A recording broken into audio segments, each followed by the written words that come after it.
পাঁচবারের বিশ্ব চ্যাম্পিয়নদের পরাজয় এবং সেই নরওয়েজিয়ান ভাইকিংসের কাছে 2-1 ব্যবধানে নেইমার যখন কান্না ভেজা বিদায় নিলেন, এই বিশ্বকাপটা অনেকটাই রং হারালো কিনা, বিকজ তার পরপরের ম্যাচেই কিন্তু ইংলিশরা দুর্দান্তভাবে মেহিকো বাধা পার করে পৌঁছে গেল কোয়ার্টার ফাইনালে।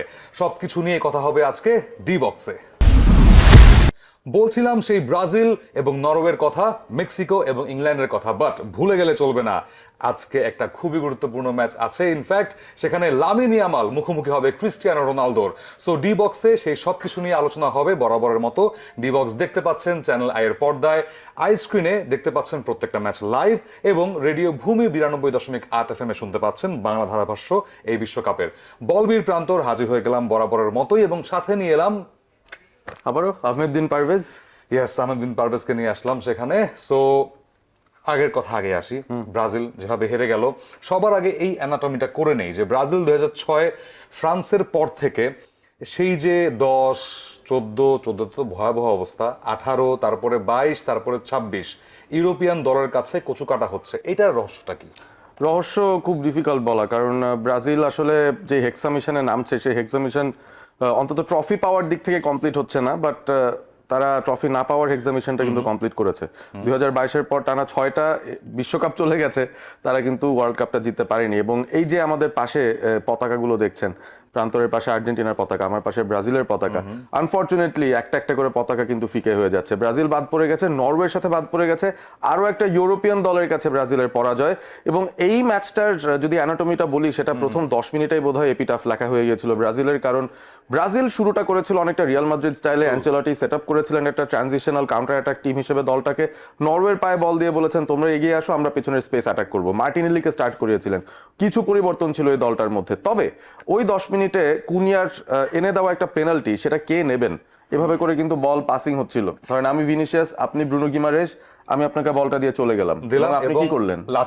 লাথি দিয়ে বলটাকে পাঠিয়ে দিলাম সেই গোলকিপারের একদম হাতে, বেশ ভালো মতো ডিফ্লেক্টেড হয়ে বল চলে গেল সেই এভাবে করে তিনি পার করে দিয়েছেন। এবং এই যে একটা মিস পেনাল্টি এবং ব্রুনো গিমারেস নিয়েছেন, তারপর কিন্তু তার নিজের খেলাটাও বাজে হয়ে গেল, ব্রাজিল ডিমোরালাইজড হয়ে গেল। নরওয়ে বুঝতে পারলো যে এই ম্যাচে বোধহয় তারা একটা লাইফ লাইন পেয়ে গেছে। প্রথম হাফে আর তেমন কিছুই ঘটেনি, দুটো কিপার ভালো সেভ করেছেন, কিছু ভালো অ্যাটেম্প ছিল নরওয়ের কাছ থেকেও। এবং সেকেন্ড হাফে গিয়ে ওই আর্লিং হিম্যান হালান্ড, তার পারফরমেন্সটা শুরু হয়ে গেল। Oh my god, it was truly devastating performance. এবং সবচেয়ে বড় মজার ব্যাপার হচ্ছে যে হাল্যান্ড কিন্তু খুব বেশি রান নেন না, তিনি সবসময় কিন্তু প্রতিপক্ষের অর্ধেই থাকেন, অফসাইডে থাকেন না, চেষ্টা করেন যে কিভাবে থাকবেন তিনি অনসাইডে।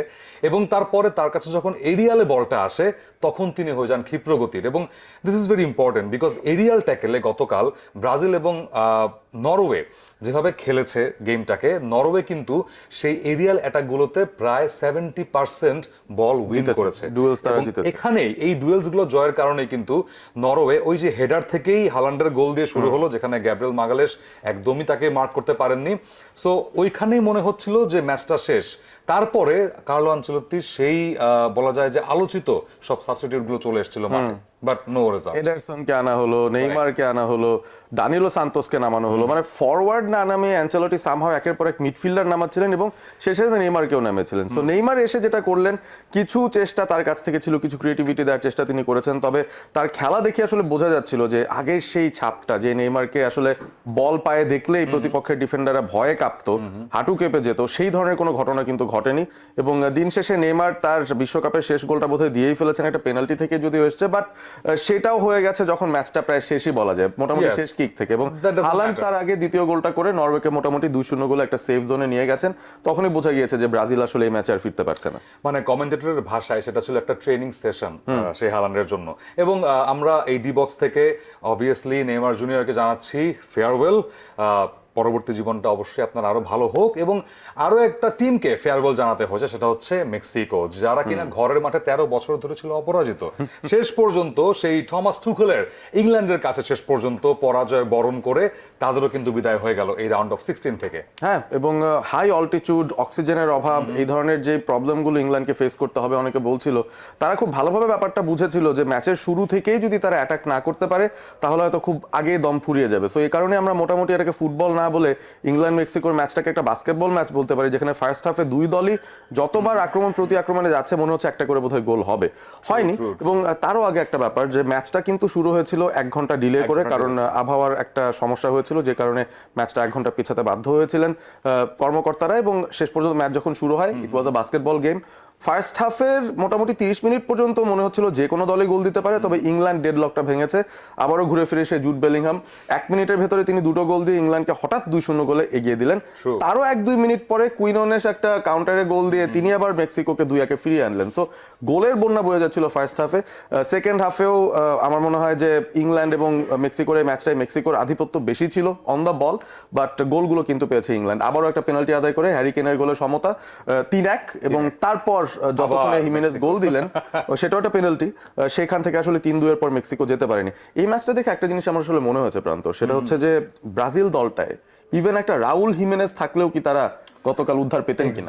এক্স্যাক্টলি আমার মনে হচ্ছে তারপরেও একটা হ্যারি কেইন বা একটা বেলিংহাম থাকতেই পারে সেই ব্রাজিলের দলে, এবং এই চার্মগুলোই কিন্তু ব্রাজিল মিস করছে, বাট ইংল্যান্ড মিস করেনি সেই কোয়ার্টার ফাইনালে চলে যাওয়া। এবং ইংল্যান্ড ভার্সেস নরওয়ে, দুই ইউরোপিয়ান জায়ান্টের লড়াইটা একটা মাউথ ওয়াটারিং একটা ইভেন্ট হতে যাচ্ছে নিঃসন্দেহে।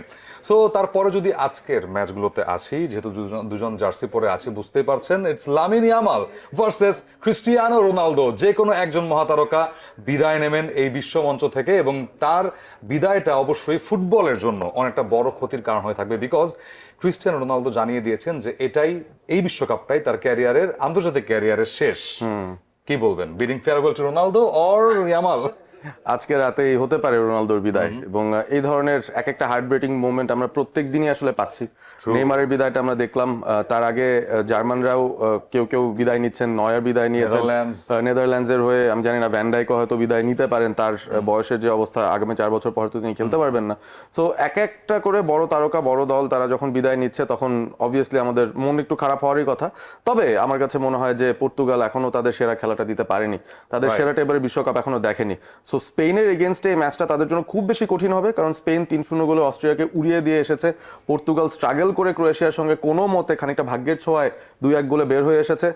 ফেভারিটস ধরলে ডেফিনেটলি এই ম্যাচে স্পেনকে ধরতে হবে ফেভারিট। একটা ছোট্ট প্রশ্ন যদি এই পুরো ম্যাচটাকে অ্যানালাইসিস করতে বলা হয় একদম ছোট্ট করে, সেটা কি স্পেনের স্ট্রাইকার বা ফরওয়ার্ড লাইন বনাম পর্তুগালের মিডফিল্ড বলা যায়? হ্যাঁ, বলা যেতে পারে, কিন্তু আবার এখানে ওই দুই টিমের মিডফিল্ডকেই তো অনেক হাইলি রেট করে। আপনি যদি স্পেনের হেড কোচ দেলা ফুয়ান্তেকে জিজ্ঞাসা করেন যে আপনার টিমের স্ট্রেংথ কোথায়, তিনিও কিন্তু বলবেন মিডফিল্ড। দিন শেষে আমার মনে হয় যে এই দুটো কোয়ালিটি মিডফিল্ডের একটা battle midfield, right? More or less তাই হবে। এক্স্যাক্টলি, মোর অর লেস তাই হতে যাচ্ছে সেখানে, এবং একজনের বিদায় তো সেখানে নিশ্চিত অর্থেই হবে। লামিন ইয়ামাল, ক্রিস্টিয়ানো রোনালদো, কে বিদায় নেবেন আজকে? ইউএসএ বেলজিয়াম, একটা ইন্টারেস্টিং একটা ফ্যাক্ট কিন্তু আছে এই ম্যাচটাতে। ইউএস এর গত ম্যাচে আমরা দেখছিলাম বালোগান, তিনি কিন্তু লাল কার্ড খেয়েছিলেন, কিন্তু সরাসরি সারপ্রাইজিংলি, ডিরেক্ট লাল কার্ড, কিন্তু সারপ্রাইজিংলি তিনি এই ম্যাচে খেলবেন। হাউ? অদ্ভুত ব্যাপার। সবাই কিন্তু আমরা হাই হুতাশ করছিলাম যে ইউএস এর সবচেয়ে বড় তারকা, বিগেস্ট গোল স্কোরার বালোগুন, তিনি লাল কার্ড খেয়েছেন, তিনি সামনের দুটো ম্যাচ খেলতে পারবেন না। ইউএস এর ইম্পর্টেন্ট ম্যাচ আছে নকআউট ফেজে। তবে আমরা যেটা খবর পেলাম আজকে, সেটা হচ্ছে যে ফিফা তাদের তরফ থেকে একটা স্টেপ নিয়েছে, সেটা হচ্ছে একটা নিয়ম আছে তাদের রুল বুকে, আর্টিকেল নাম্বার 27। সেই 27 আর্টিকেল অনুযায়ী তারা যে কাজটা করেছে, বালোগুনের এই যে লাল কার্ডের শাস্তি সেটাকে পিছিয়ে দিয়েছে, অর্থাৎ এই পানিশমেন্টটা ডিলে করে দিয়েছে বিশ্বকাপের পরের একটা সময়। এই দুটো ম্যাচ যে তিনি সাসপেন্ডেড, সেই দুটো ম্যাচের সাসপেনশনটা থাকবে, বাট বিশ্বকাপের সময় তাকে খেলতে অ্যালাউ করা হচ্ছে। তাহলে বলা যায় বেলজিয়াম কি ট্রাম্প হয়ে গিয়েছে? বেলজিয়াম ট্রাম্প হতে পারে, এখানে কিন্তু অনেক জায়গা থেকে অনেক প্রশ্ন আসছে যে আসলে এই বিশ্বকাপে ইউএসএ কে কি একটু সুবিধা দিয়ে দেওয়া হলো কিনা এই কাজটা করে। সো এই ব্যাপারটাই কন্ট্রোভার্সি, বাট অবভিয়াসলি আমরা তো চাই যে প্রত্যেকটা দল তাদের সেরা তারকাদের নিয়ে আসুক, আমরা সেরা ফুটবলটা দেখি। সো বালোগুনের আবারও ফিরে আসাটা লাল কার্ড খাওয়ার পরও সেটা ডেফিনেটলি ইউএস এর জন্য একটা টনিক। তবে এখানে আমার কাছে মনে হয় যে অনেকটা সৌভাগ্যেরও ছোঁয়া আছে, কারণ এই স্টেপটা তো প্রত্যেকটা রেড কার্ডের ক্ষেত্রেই তো তাহলে খাটানো যেতে পারে, বা প্রত্যেক রেড কার্ড খাওয়া টিমই বলতে পারে যে আমার প্লেয়ারটাকে একটু বাঁচিয়ে দেন এভাবে। বালোগুনি কেন এই স্পেশাল ট্রিটমেন্টটা পাচ্ছেন, এই প্রশ্নটাই আসলে পুরো ফুটবল বিশ্বে এই মুহূর্তে চলছে।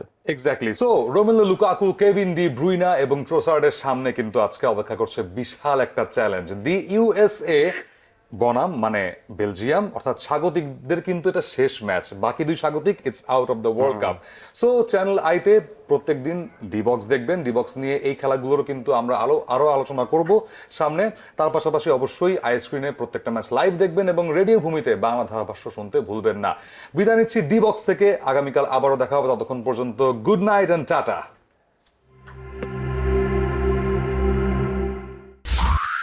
রেডিও ভূমি 92.8 FM।